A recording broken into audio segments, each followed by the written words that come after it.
Here we're going to look at question 52 from the ENGAA 2018 paper. In this question, we're given the following diagram, which shows a load at a height h connected to a friction pulley by a cord.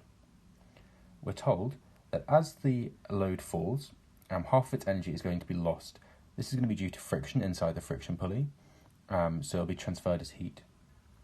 The question then tells us that the final speed of the mass just before it hits the ground is 10 meters per second. Finally, the question asks us to find h, the height that the load starts at. If you would like to have a go at this question, pause now, otherwise we're going to have a go at it.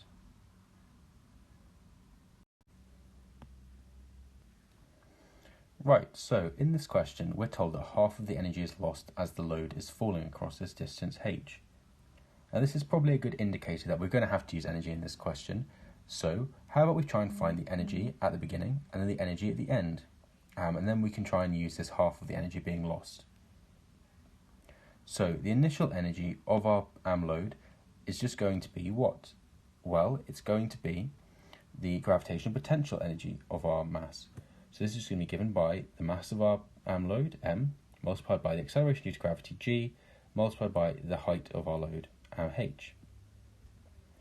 Then, if we try and consider the final energy of our load, what's this going to be? Well, since it's going to just have no potential energy right before it lands, the only energy that this load is going to have at the point is kinetic energy, which we can see is going to come out to be 50 multiplied by the mass, because our velocity, just 10 squared is 100, then half gives us the 50. So now that we've got our final and initial energies, we can use this fact that half of our energy is lost. So what this means is that our energy at a height of 0 at the ground is just equal to half of our energy at h. So carrying over what we found onto this page, then we can go ahead and just substitute in our expressions for the energy at the ground and the energy at h into this equation which we just came up with. So this states that 50 multiplied by the mass of our load is just going to be equal to a half of our initial energy, the mass of our load multiplied by GH. And since m is on both sides, we can go ahead and cancel this out, which is really handy because it's a variable which we put in there ourselves, so it would make sense it's not going to be in the answer.